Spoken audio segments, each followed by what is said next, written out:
Again, it is week 2 of distance learning. So I'm going to hit you with my second favorite poem this time. This one is called Annabel Lee, and it's by Edgar Allan Poe. A lot of you have probably heard of him before. He's a really, really famous author. But even if you haven't, this poem is really typical of his style of writing and something that I hope you really enjoy reading with me. So here's the background information on Edgar Allan Poe. You should have watched 2 videos on him yesterday. If you didn't, stop right now. Go into yesterday's Google Classroom assignment and watch those 2 YouTube videos. But here's what you should have picked up. He had a super tragic life. His biological mother, his adopted mother, and his wife, they all died. So consequently, in his writing, most of the women characters die. That's just his life experience. He himself died when he was only 40 years old, and it's kind of a mystery as to why. We don't really exactly know what happened to him, but we do know that he suffered from depression and that he did have a drug problem, and that's probably because of all that tragedy in his life. He had no idea when he died that he was going to be a famous author. He really thought that he was a total failure, that no one enjoyed his writing. That's really sad because Edgar Allan Poe was considered the father or the creator of several different genres of writing, like mystery, horror, and science fiction. So Annabel Lee, the poem we're about to read today, is a lyric poem. Lyric means that it rhymes and it has really good rhythm. So the Robert Frost poems that we've read in class this year, those are lyric poems as well. But this one is not beautiful and pretty. This one's dark. This one's twisty. The girl in the story dies, just like all the women in Poe's life. But don't get confused. This is not an autobiographical story. Edgar Allan Poe is making this up, and it is a piece of fiction as he's writing it. Let's look at some vocabulary words before we hop into the text so that we know what they mean when we read them. A maiden is an unmarried girl. Seraphs are angels. If you covet something, you want it jealously. Kinsman is the same thing as saying you're kin to someone, so that would be relatives or family. To dissever is to separate, and a sepulcher is a tomb. A sepulcher is a tomb. That's the hardest word. So as we read this poem together, you might recognize a few of the voices.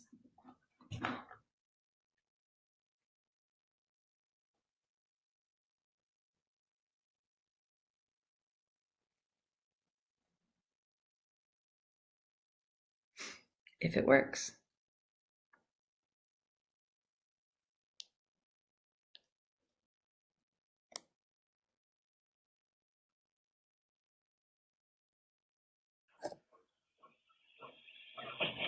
It was many and many a year ago in a kingdom by the sea that a maiden there lived whom you may know by the name of Annabel Lee. And this maiden she lived with no other thought than to love and be loved by me. There you go.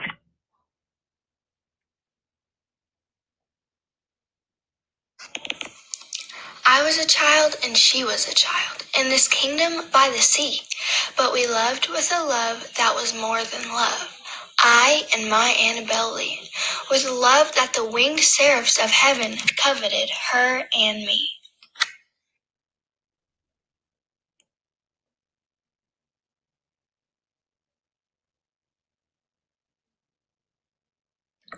And this was the reason that long ago, in the kingdom by the sea, a wind blew out of a cold chilling my beautiful Annabel Lee, so that her highborn kinsman came and bore her away from me, to shut her up in a Sepulcher. sculpture in the kingdom by the sea.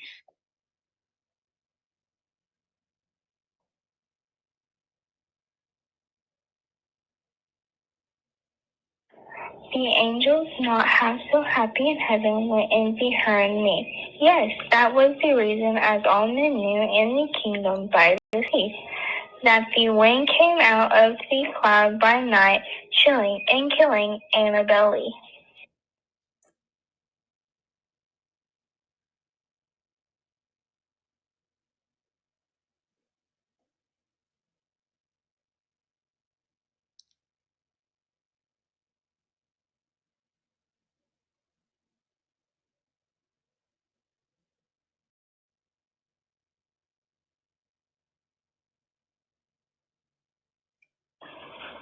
But our love, it was stronger by far than the love of those who were older than we, of many far wiser than we, and neither the angels in heaven above nor the demons down under the sea can ever dissever my soul from the soul of the beautiful Annabel Lee.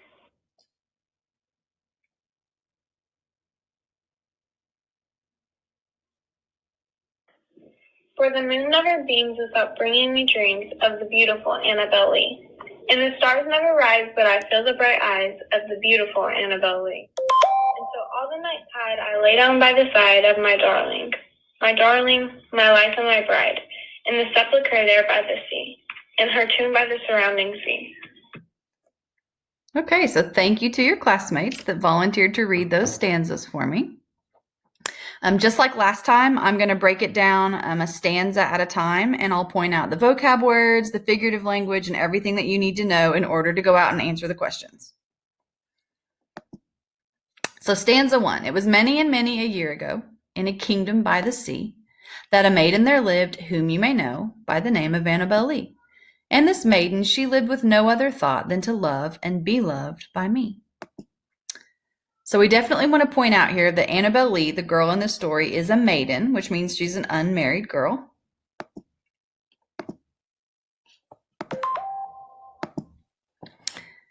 She had no other thought than to be loved by this guy. I don't believe that. So whenever we have something that's extreme exaggeration, we know that that's a hyperbole. I was a child and she was a child in this kingdom by the sea. Now, wait a minute. We've heard that line before. So what do we call that? A refrain. Very good. But we loved with a love that was more than love. Well, what stands out in that line? We've got loved, love, and more than love. If you more than love someone, what would you call it? Like, love is awesome. What's more than love? I don't know. When I think of more than love, like I more than love you. I love you with a love that is more than love. That seems weird to me. I'm going to say that's more like being obsessed with somebody.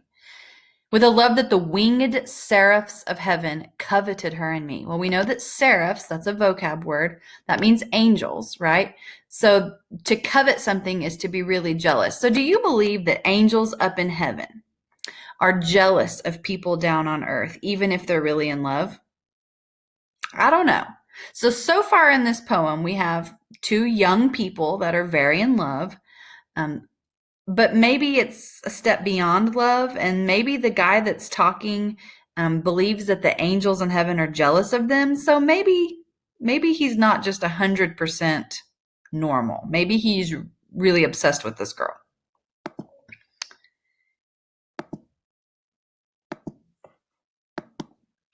And this was the reason that long ago, in this kingdom by the sea, a wind blew out of a cloud, chilling my beautiful Annabel Lee. So he says that this was the reason, these jealous angels, they're the reason in the kingdom by the sea, which there's our refrain again, that a wind came out of a cloud and it chilled Annabel Lee. So that's just a fancy way of saying she caught a cold or she became ill or she got sick.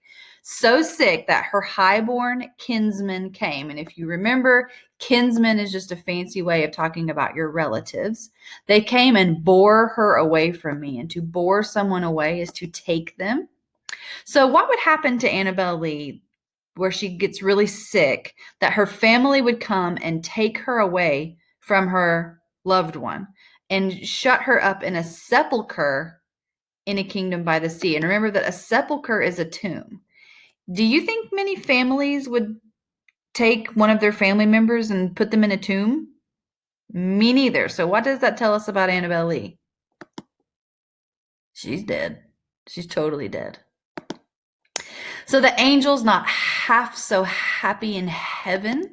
Great line of alliteration. And get this, Poe was such a genius with words. He did that on purpose. He wanted all of those H's to sound like the wind that blew down and killed Annabel Lee that the angels sent.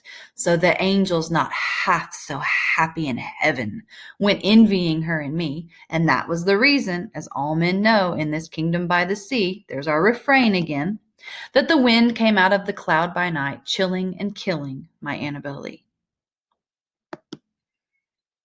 Can wind actually kill people? That's personification. But our love, it was stronger by far than the love of those who were older than we and many far wiser than me. And neither the angels in heaven above, nor the demons down under the sea can ever dissever my soul from the soul of the beautiful Annabel Lee. So dissever means separate. He's saying even though she's dead, nothing's going to separate our souls. We're soulmates. We were meant to be together. Now here's where things really take a turn for the worse. This is the last stanza of the poem.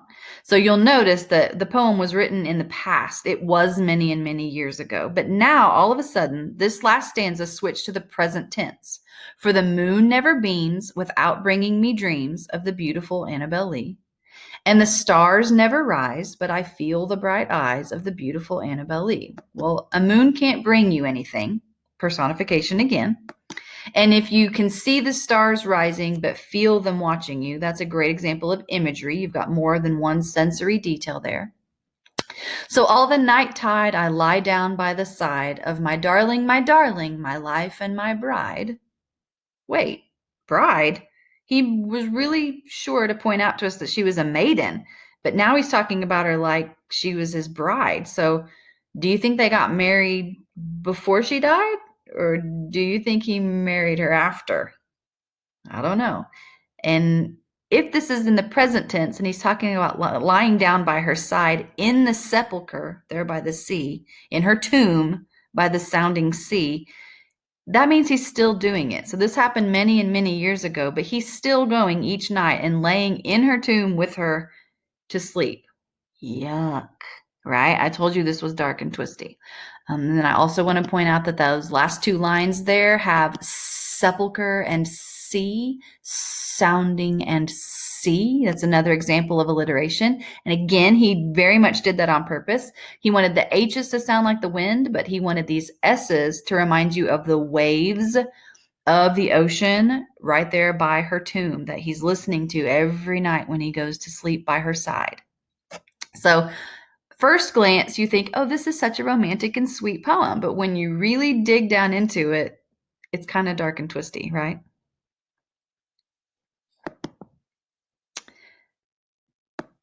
So now that you get the poem and you get my interpretation of it, I want you to go watch the YouTube video that's in the Google Classroom assignment. It's a little short film that's based on the poem. And the director of the film had a little bit different interpretation than I did, which is fine. That's the whole point of poetry, right? We all bring to it our own ideas and thoughts. And so this film director did have some different ideas than me, and that's okay. I still want you to see it. And then as soon as you watch the video, the questions over Annabel Lee are in Google Classroom. If you get stumped on one or have a question on one, please use the stream in Google Classroom because your classmates might be able to answer your question quicker than I can, or they might have the same exact one, and then I only have to type that response one time. And also remember that the Google form will grade your multiple choice questions, but it will wait for me to grade all the fill in the blank ones. So if it says you get a really bad grade, it's just because I haven't gone in there to fix it yet, okay? I hope you enjoyed Annabel Lee by Edgar Allan Poe. It is one of my favorites. The rhyming is beautiful. The subject's kind of dark and twisty, but y'all know I like that stuff. So I miss you. I miss you. I miss you. You're doing really good work, and I'll see you soon.